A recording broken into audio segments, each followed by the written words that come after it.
This is Dr. Mariah White, host of Your Life Matters. Thanks for listening to the following broadcast on Public House Media.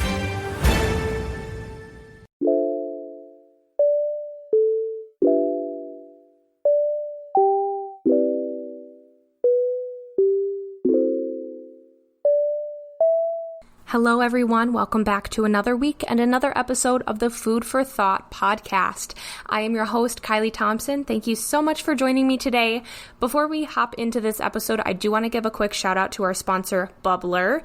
If you guys know me, to put it bluntly, I have a caffeine addiction, and I used to be really into Red Bull and soda specifically, and a couple years back, I found Bubbler, and I literally quit those drinks cold turkey because Bubbler is a green tea, natural energy-based drink. It's got the bubbles of soda and Red Bull without all of the disgusting stuff that is not good for you.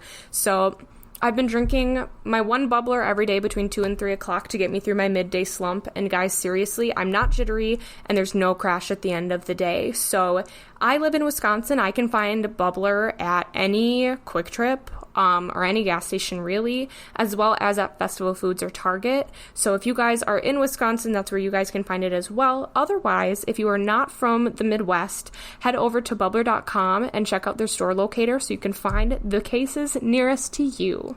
All right, everyone, today I am here with Chloe Regan. She is the coolest human being of all time. I am obsessed with her. She is an activist for so many different causes, and she'll talk on that a little bit, but I have her on the podcast today because she is promoting, mental health awareness for so many different issues, including eating disorder awareness, advocacy, and prevention, which is obviously what I do as well.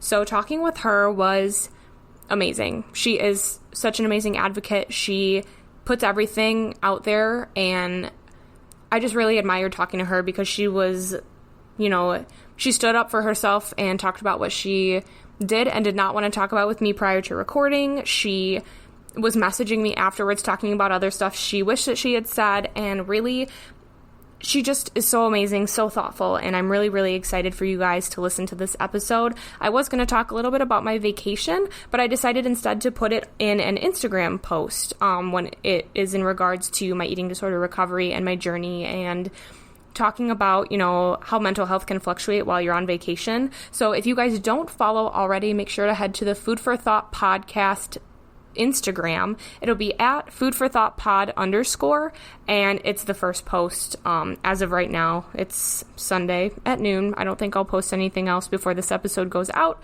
So make sure to go check that out and give it some love if you were interested in how my vacation went. Without further ado, I do just want to bring on Chloe Regan. All right, everyone, welcome Chloe Regan. How are you today?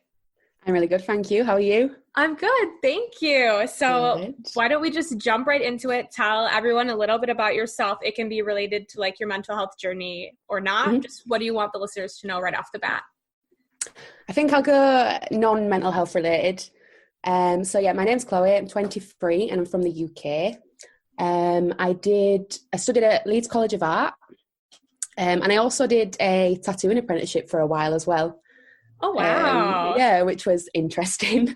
And some of my hobbies, I like to bake, love to bake. I do a lot of yoga, and I'm interested a lot in LGBTQ plus rights and activism. I'm involved in quite a lot of protests and marches and stuff like that.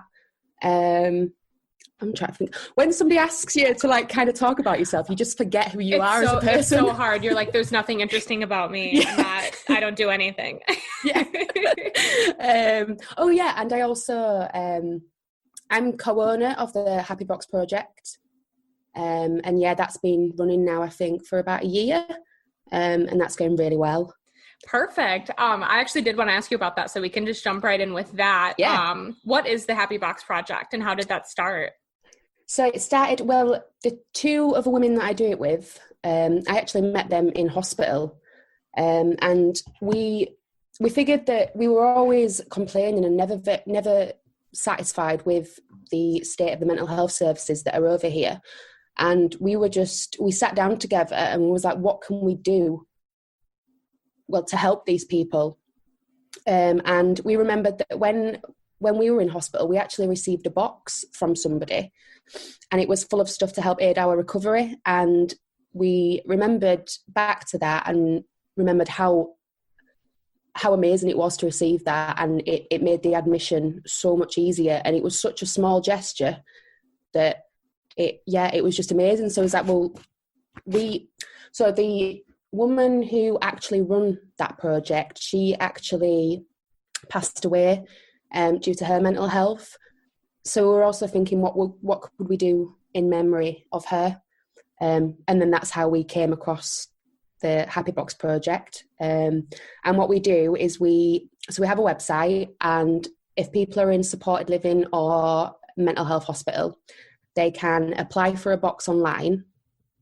And what we do, we ask them a little bit about themselves, their hobbies, their interests, and their mental health diagnoses, if they're comfortable sharing that. So we can cater the boxes to them. So, for example, last week we sent one out, and this woman had BPD diagnosis, and she loved animals, she loved self-care. So we filled it with sensory toys, because of her diagnosis, and face masks, nail varnishes, lots of self-care stuff, and stuff to keep her busy while she was in hospital as well, like paint by numbers, puzzle books. So yeah, that's pretty much it. But, that's so awesome. And do you guys fund that yourself then, like everything that goes in the boxes and stuff? Well, we started a GoFundMe page, and we raised a lot more money than what we thought we would have done, which was really great. And it ran out a lot quicker than we thought it was gonna. Like, I think it ran out in about maybe a month. I bet, because if everything is so, I mean, it sounds like you guys really tailor it to each individual, and like you put a lot of time into it. I can imagine that would like use that money really quickly.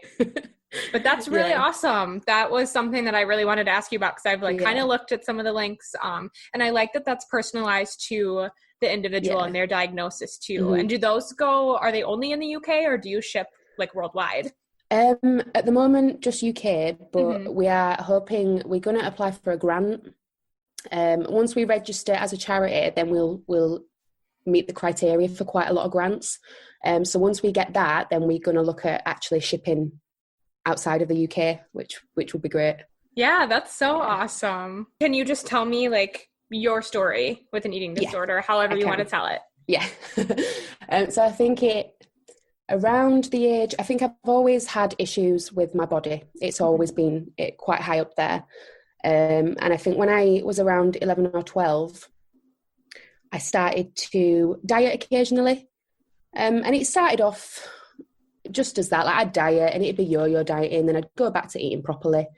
And then I think when I probably hit around 15 or 16, that's when things started to escalate a lot. So yeah, I started to severely restrict, compulsively exercise. And around that time, I was referred to CAMS, which is a child and adolescent mental health service. And I was transferred to the eating disorder service. And obviously after speaking with the psychiatrist and having a couple of meetings, that's when I was diagnosed with anorexia. But yeah, I mean, I was still in denial about it at that point. And I was like, I can't possibly have anorexia. Like I've not. So yeah, that went on for a while. And I was kind of at a base, like I wasn't getting any better, but I wasn't deteriorating. So it was all right. I was managing. And then as, again, I started to get older, I became severely depressed because of my eating disorder. I wasn't leaving the house. I was just in bed constantly all day. I just couldn't function properly because I was completely consumed by the number on the scale, the thoughts around food. And it got to the point where I thought that there's no way out. This is going to be my life forever. This is it. And I got that depressed that I did actually try and attempt to take my own life. And then I think I was around 17 or 18 at that time. So again, I had a mental health fact assessment, and then they referred me to adult eating disorder services. And yeah, I think that was when my recovery really it was kick-started then. So I was getting treatment there, and again, at that point, I still thought that there was no way out. Like, I can't see, because I think for me, when you've lived with an eating disorder for such a long time, it kind of becomes your identity, and that's who you are. You are your eating disorder. And I think for me, it was a scary thought to think that, if I do recover, like, what am I without it? Like, I'm nothing. I've not got an identity. Like, that's me. So I think that held me back quite a lot. But then I got told that I could join drama therapy. And this was obviously with eating disorder services. And I was like, oh no, like that's not for me. I thought I'd be having to like dance around and act and stuff. And I thought, oh gosh, no. But I met the drama therapist, and she was lovely. She explained to me, I was completely wrong. I didn't have to dance around, didn't have to, do any of that. But it sounds really exaggerated, but meeting this woman, she genuinely changed my life. And so, should I like speak a bit about what went on in the drama therapy? Yeah, if you want to, go for it. Yeah. So, we started to talk a lot about, we started to explore our identities. And again, like, everyone in that group was like, I haven't really got one. It's my eating disorder. That's that. I remember she made us do this.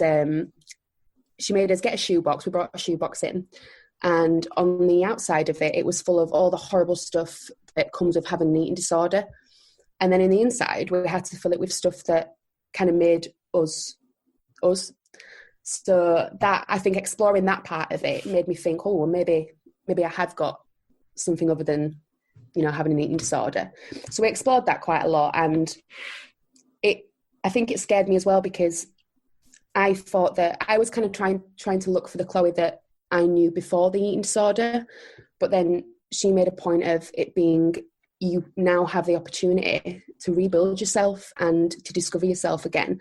And I think that for me was quite exciting, but at the same time really scary.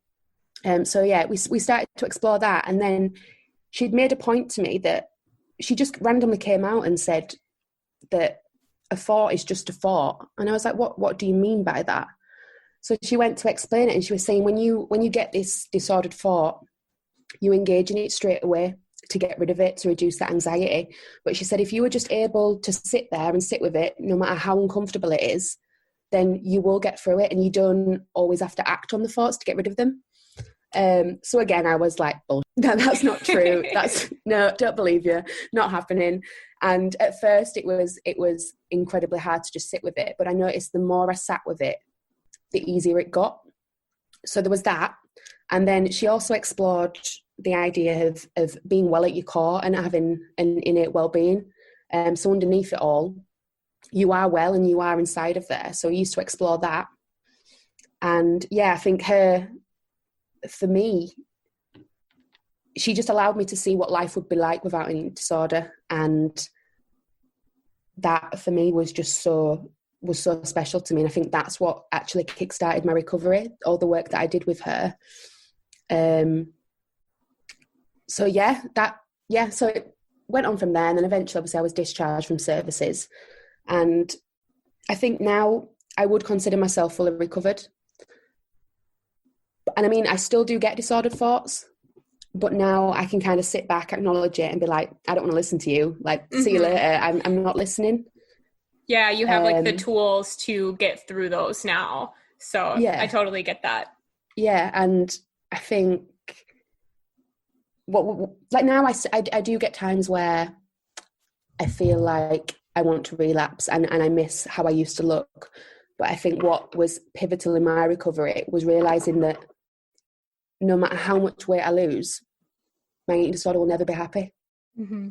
So I'm kind of trying to achieve something that's completely unattainable. And whenever I'm kind of pulled back into the grips of anorexia, I remember that, and it kind of makes me step back and think, you know what, you're right. It will never be happy. Mm-hmm. That is really helpful, and that still helps me now. Yeah. And how does all of this translate into like your social media and like how you present like your recovery journey and your blog and all that stuff? Like how does all of that tie in, and where did all of that start in terms of like your recovery journey? I think I did used to have, whilst I was undergoing treatment, I used to have a recovery Instagram. And at first, I found it quite helpful. It was nice to have a community of people who had had similar experiences. But then as time went by, I came to realise that it was actually doing more harm than good. And I think the eating disorder community on Instagram is extremely toxic and competitive. And I don't know, like you'd go into someone's account and it'd be, a inpatient times 10, hospital times 5, NG tubed. And again, it perpetuates that idea that to be ill or to truly struggle with an eating disorder, you have to get to that point. And I think it can leave you wanting to like compete with that. And I think especially for the younger audience who are a lot more vulnerable and they're in recovery, they're going to see that and think, well, am I not? I was like never bad enough to recover, or am I worthy enough of treatment because I've never been hospitalized, or I've never been at that weight. And for me, that was, I think for me, again, a really important step in my recovery was deleting that account. And that did honestly a world of good. It was sad because I'd held on to it for a long time, but so glad that I did it. And then on my main account, I started to post the occasional, when I'd been discharged from the eating disorder unit, I'd put a post up on that. And I got, so many people reached out to me after that, which I thought, like that's really nice. And then I think as time went on, I used to be called, I think it was Body Posy Chloe. But then again, I figured I did end up changing my name, and like I stopped using body positivity hashtags and stuff like that because I felt like I was trying to inhibit a space that wasn't necessarily made for me, because I'm quite privileged in a lot of ways. Like I'm white, I'm cisgendered, and I'm slim. And I felt like the body positivity movement was created for fat people and marginalised bodies to simply just exist in a safe space. And I feel like to be a good ally for fat people, a good ally for any marginalised group, you've kind of got to step back and let them do the talking and give them that platform. And so I moved away from that, and I've lost my track of thought now. No, that's okay. I just want to say, like, you are such a good, and like one reason that I really gravitated towards your post and your content and your account was just like, you are such a good ally and advocate, and like everything that you post, it's just like, and even in talking to you right now, like I'm thinking about so many different things in so many different ways, and like your perspective is just so positive, and like I just want to commend you for that, because your way of thinking is like, I wish the rest of the world could like hop on that train of thought with you.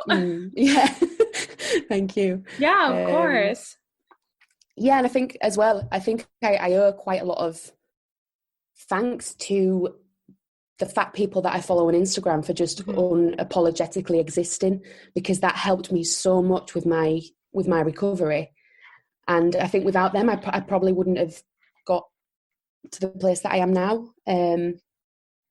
So yeah, I do. I'm very thankful for them just being them and existing. So yeah, then I kind of started to gravitate more towards like self-love account, and the aim of it was just to obviously spread positivity, but also I know quite a lot of people aren't privileged enough to even have access to healthcare, and I wanted to let people know that like I am here, and I know it's not much, like I'm a person like on the internet, but that obviously when I started to get a lot of feedback from it, like how much I was helping them, it kind of influenced me to want to do it more, and it makes my struggles and going to hell and back with my eating disorder kind of worthwhile to know that I'm helping other people. Mm-hmm.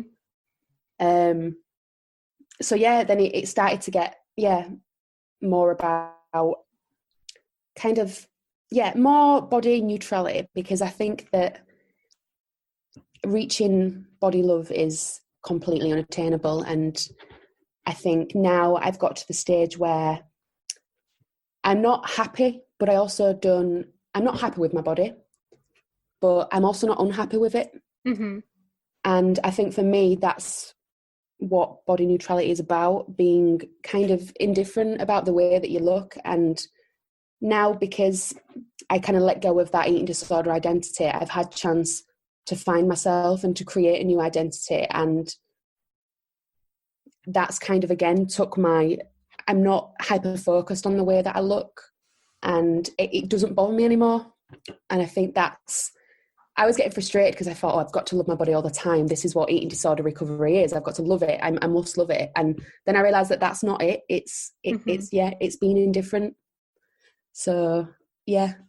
Yeah, I totally agree with that too. I know. And especially like I've spent the last 3 months like social distancing and quarantining, and like I've had a lot of time to think and like read about like body positivity versus just like body acceptance. And like it's such a valid point. Just be like, because I thought that too. I was like, well, in order to be recovered from my eating disorder, I have to wake up every day and be like, I look so good. And it's so great. But like some days you just get out of bed and you look in the mirror, you're like, that's what you get.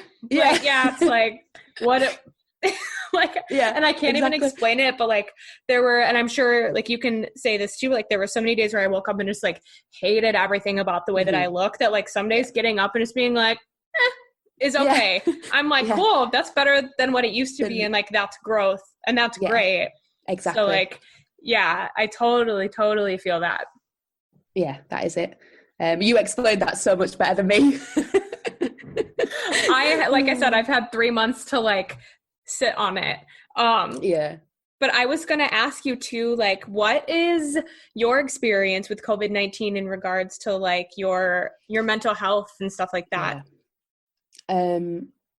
So, oh gosh, it's been, I think at the beginning, so I live in supported living, which is where it's mental health supported living, and there's staff 24/7. And there's like, so we all have our separate flats, and then there's a communal area. And I'm doing things throughout the day, but I absolutely love being around people. So I would spend most of the time in like the main communal bit around people. So I think the initial, like getting told that we weren't allowed to go in there anymore, and I wouldn't be able to see my family, my whole entire world just came crashing down. And at first I think it seemed so unreal. I was just like, this can't be happening, like this. It was confusing, and I had so many emotions, and it was my mood plummeted for the first couple of weeks. And I'm not doing what I usually do, so my routine was kind of all broken down, and I think a routine for me is what keeps me going.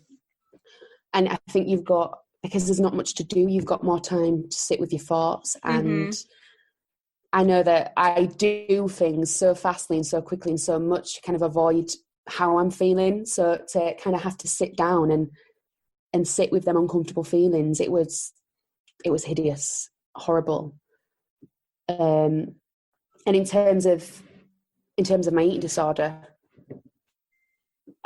I'm not going to lie, I was on the verge of relapse. I was, because I had more time to focus on my body and the way that it looked. And obviously I walk quite a lot, and I wasn't able to do that. And then the disordered thoughts that, oh, well, you're not walking as much as you usually do, so maybe you should cut down on what you're eating to kind of prevent that weight gain. But I think if that was a couple of years ago, I'd have relapsed. That would have been it. But now I can rationalise, and I was thinking, now I can kind of sit back and think, well, you know what? So what if I put on weight? When I break it down, why does it matter? It's weight. It doesn't mean anything. It doesn't hold any substance, and it's not inherently bad. Mm-hmm. And I think because I've got that now, I think that's what's prevented me from actually relapsing. And I think I've been mindlessly eating as well, because I've not got anything to do, so I'll just find myself snacking. Yes. Like big time, all the Yes. time. And obviously there's the guilt that comes with that.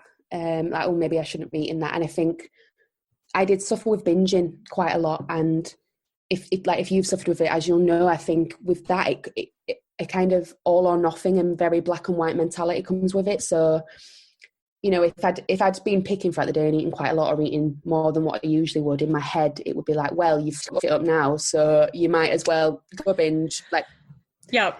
Yeah. And so that's been quite hard for me to deal with. Mm-hmm. And I don't know, I think because quite a lot of our restrictions have been lifted now. Mm-hmm. And it's not as bad. And I think I've kept connected with family, with staff, with my friends, and I think that's what's kept me going throughout it. And I know it's been a horrible situation, but it's actually made me become a lot closer to my family and my friends, which is, you know, it shouldn't have taken a pandemic for that to happen, but I'm glad that, you know, that has happened. Mm-hmm. And I think I've struggled a lot with you see a lot of accounts on Instagram and Facebook talking about, you know, today I learned 10 new yoga moves, I ran 20 miles, I've done this, I've done that. And I think that can leave you feeling really shitty, because maybe all you've done today is simply just exist. Mm-hmm. And you've not showered, you've not really got out of bed, maybe you've got out of bed to make a cup of tea and you've gone back to bed. And I think it can leave you feeling, I don't know what's the word, really shitty, and you're left comparing yourself, thinking, why aren't I coping like that? Why aren't I learning how to play guitar or learning a new skill? And I think that's been quite hard for me to be able to just accept the fact that maybe today I can't get out of bed and I do want to stay in bed, but that's okay. And if that's what surviving looks like for me, and if that's how I get through this time, then yeah, that's okay. Yeah, definitely. And so my podcast has like been only aired in like this COVID-19 world. Yeah. And when I was asked in November of 2019 to start doing this and like getting ready for this April release date, like I had this thought of like, this podcast was only going to be positive. It was only going to be like, it was going to be real, but it was going to have this positive spin on it. And the episode that I'm releasing on June 1st is like me just talking about how shitty COVID has been, and like the direction of this podcast is changing because of it. And like my eating disorder recovery is changing because of it. And like, so I just always like to address with people like how it's going now, like when I record episodes, because like this time hasn't necessarily been positive for everyone. And like, we live in this world of, like you said, comparison, and you turn on the TV, you log into Instagram, and it's like you click on the stories and everyone's up at 6 o'clock in the morning and going on runs, and I'm in bed at noon just waking up, looking at my phone, and I'm like, oh my God, I haven't done any of that. And you just feel so bad. But like, and in regards to my body, I'm trying to remind myself, like, we're just trying to survive right now. So like, if I come out X amount of pounds heavier, like I survived this pandemic. Like when I have kids one day, they're going to be like, what was this like? And it's going to be like, I'm not going to tell them how many miles I ran. I'm going to talk to them about like what it was actually like to be in it. And I just think, and it's just been, this time has been so crazy, and like it's challenged like me and my recovery in ways I never saw coming. And it's just been so interesting. So I always like to ask people about their experience with it too. No, it is a good question. And I think not even for eating disorders as well. Like most mental health conditions, I think it's been, you know, horrendous for a very long time. And I'm on mood stabilizers because I suffer with bipolar. And even for me, like I've been stable for so long. Especially since I've been on these, and I'm at a nice even keel. And like I had my first depressive episode that I've had in like a year. Mm-hmm. And I never thought that I'd be made to feel like that again. So yeah, I think it's good to talk about. It is. And yeah, and like you said, you're not, if you have kids when you're older, you're not going to turn around and be like, oh, I gained, X amount of pounds during this lockdown. It's not, it's just not important. Mm-hmm. And yeah, and like, again, I think comparison is just the thief of joy. It's the worst thing that you can do. And again, I think on social media, it can be a facade that people put on, and it's not very raw and real.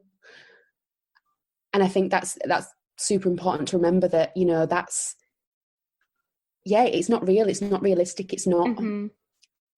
It's. One of the best things I ever heard in regards to like social media, and especially Instagram, is that when you look at someone's feed, that's their highlight reel. Mm-hmm. And you compare their like best moments of their life to your everyday mundane, like shitty life. And you're like, oh, I'm nothing like them. And like you said, comparing is just going to take all of that happiness that you feel away. And like, especially right now when all you do, or at least all I do all day, I mean, now I'm back at work and stuff like that. But like for the last 3 months, all I've done is look at social media. And it's like, how are people like going on 10-mile hikes and doing all this stuff? I'm like, what? like you guys are lucky if I just, like you said, get up and shower and make a cup of coffee. Exactly. Like you're blessed. That's all you get today. Yeah. I mean, I can barely even make it to my snack cupboard in my kitchen. Like, never mind going for a 10-mile run. Like that is my worst nightmare. Yes. Well, now that things are opening back up, I feel like one thing I've been struggling with is like, again, on social media, everyone's like, ooh, everything opened up. I went to the gym. I went shopping. I did this. I did this. I'm like, I'm exhausted waking up and going to work and coming home. Like, we just spent 3 months being totally by ourselves. And like, I waitress and socializing with all these strangers for 8 hours. I'm like, I haven't done that since March. Like, we're almost in June. What is going on? It's so exhausting. And then, so now even coming out of it, like everyone's trying to be the best at bouncing back to normal. And like, that's just not some people's reality. And just like addressing that and talking about it is so important. Cause like, the whole point of this podcast is to make people feel less alone. And so like, whether that's an eating disorder recovery or in the middle of a freaking pandemic, like we all feel so alone. So just like, just addressing how you're dealing with it and stuff like that. I feel like that is going to resonate with people.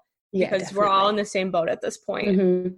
Yeah, definitely. I agree. And I think for me, I know that what's been helping is, I think just again, that acceptance, and it takes a while to get to that point, because it's so much easier to kind of engage in the negative thoughts rather than, the better thoughts, the ones that aren't as bad as that. And I think what I've been doing on a night, and it sounds really trivial, but on a night, I'll sit down and I'll make a cup of tea.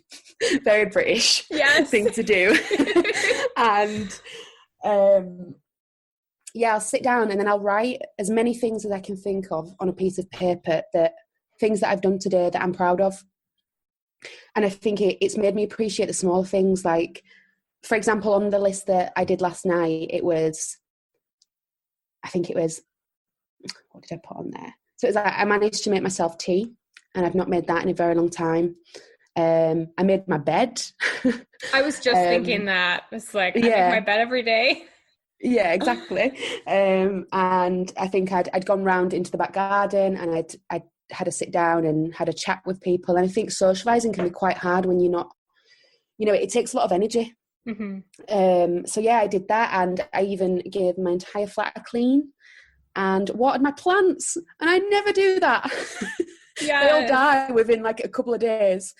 And I think, then I look at it in the morning and be like, oh, like I actually did quite a lot of things that I'm actually proud of, because I could have just stayed in bed all day. And I think, that's been super helpful to have that in front of me. So I can see I'm that. totally going to start doing that. That's such a good point. Because even just now I'm like thinking about what I've done. It's 1:30 here and I'm like, okay, like got up and took a shower and then cleaned my kitchen and like did the stuff. And like at the end of the day, if you don't sit down and think about that stuff, you don't think you did anything. No, exactly. And you're like, we live in this world of like, everyone has to be so productive and good at everything and this and that. And like just taking the time to acknowledge those like little seemingly like mundane things that you should be proud of, especially in a time like this. Like that's really important.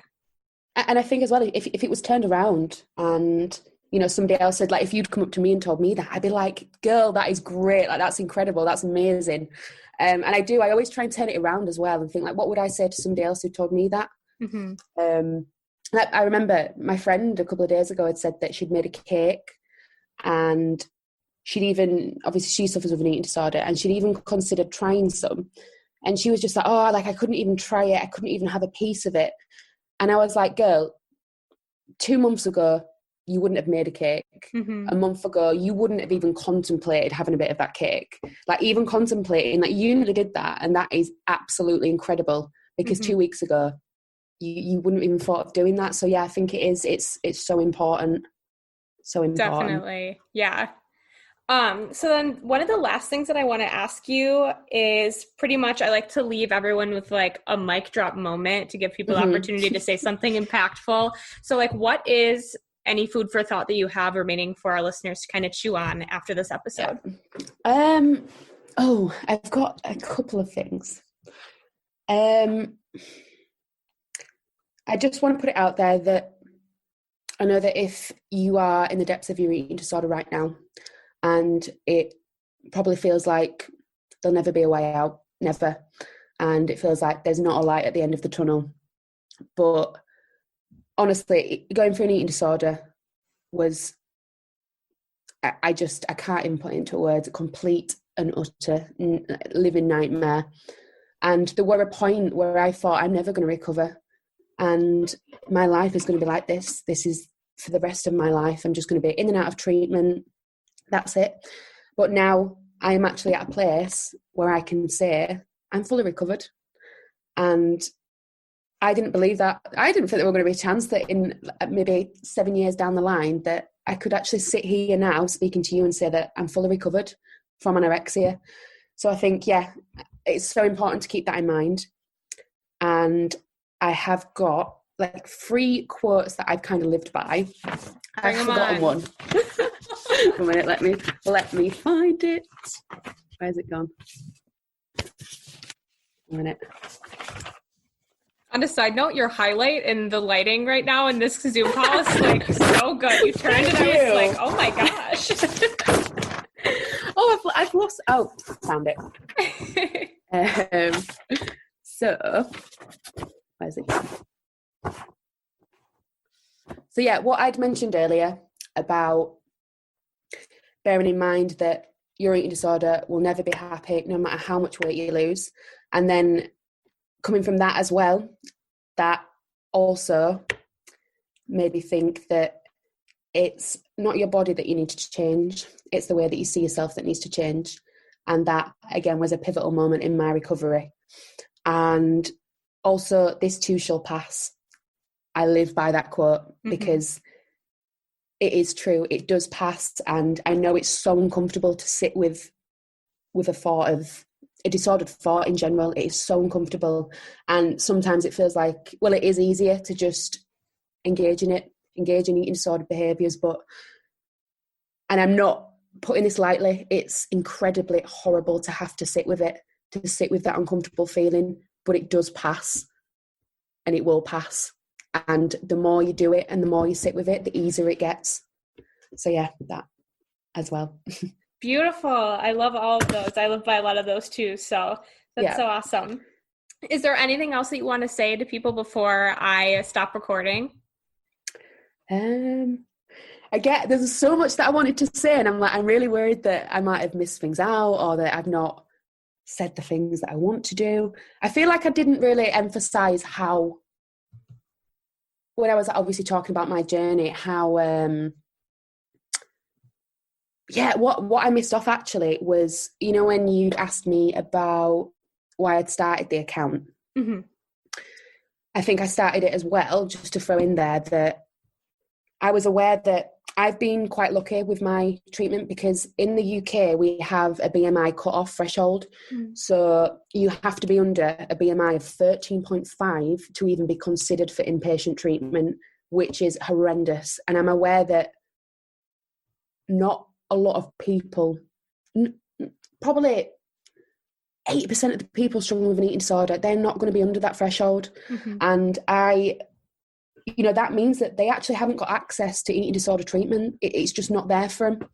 And I think being told that as well, and being turned away for life-saving treatment because your weight isn't under that threshold, it's horrible. So I thought that if I could possibly have an account there for people that can't access treatment and help them, whether it just be that they DM me and they want to talk, or just looking through my posts. And I had quite a lot of people saying that they'd been turned away from treatment because of their weight, because, they've had doctors say to them, you can't possibly be struggling with an eating disorder because of your weight. It's not possible. And they'd come to me with that. And, I just sit and chat with them. And by the end of it, they'd just be like, they'd be so thankful and so grateful. And it was just to know that I could help people, and that I think I brought quite a lot of people together who had the same experiences with services. And that's why I remember I did a post about boycotting the before, and that was so important to me, and it helped so many people, because again, having that before photo, it doesn't actually portray the mental recovery, because I think that's obviously the weight gain is a side effect of that. And I just think it's just not important. And I wanted to stress that a lot with my post, that, anybody at any size can struggle with an eating disorder. It isn't a body type, and you shouldn't be left to feel like your eating disorder is less severe because of your weight. And I think that's kind of where my account started, and that's kind of the route that I went down. Because a lot of the recovery and body positivity accounts you're seeing emaciated photos of women, and then photos of them with a bit of weight gain, and that didn't sit with me well. So I think that's again why I wanted to go down that route as well with my account. Yeah. And that post, I have seen that post, and I love that post because it's so important, like you said. And like, I feel like I did one before and after at one point, but it was like of my face, because it was like, look at like I was smiling, but then you see a picture of me like actually smiling, like post all of that. And it's like that difference means the world to me. So it's like, it's not about how you looked like in the depths of your eating disorder. It's about how you felt, and like that mental transition. And like when you're recovering from an eating disorder, your body will change and it'll shift, but like that's not the focus. And I love that your account does that, because especially in like making the Food for Thought Instagram and like trying to find people to follow, and like that's why I'm so glad I stumbled upon your account, because I was finding all these girls that were like, and even like throwing out like what they weighed before and what they weigh now, like that's so toxic. And like I had been on Instagram specifically for like eating disorder recovery pages and like various accounts I've had over the years since like 2013, and that stuff has always been there. And like you said, like admitted this many times, start weight this weight, end weight this way. And it's just like I was like looking at that with an overweight body when I was like so into my anorexia. I was still overweight because I had started overweight. And I was like, well, then if this is what you have to weigh to be sick with an eating disorder, then I'm not, then I'm good. Like, despite all of the like physical things that were happening to my body, and like my mental health and physical health was deteriorating because I saw that, I was like, I'm fine. I'm not sick. And like, just having accounts like yours that do tackle that kind of stuff and like do address that's toxic are so good.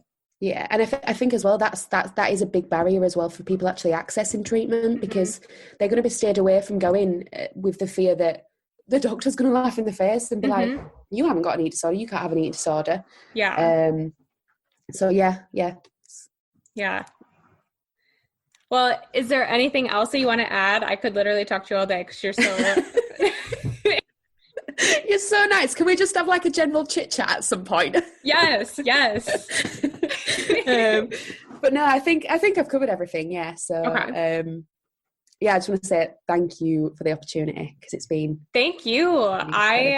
When I was reaching out to people, like, I don't know why, but I was just so nervous. I was like, nobody's going to want to do this. Nobody's going to want to talk about it. So like just having people be willing to come on and share their stories, like you and everything that you've talked about, like when that drops on all of the platforms that it will, like that's going to make a difference in someone's life. And I hope that you know that. And like everything that you're doing is so great. And I'm so happy I got to talk to you. Thank you.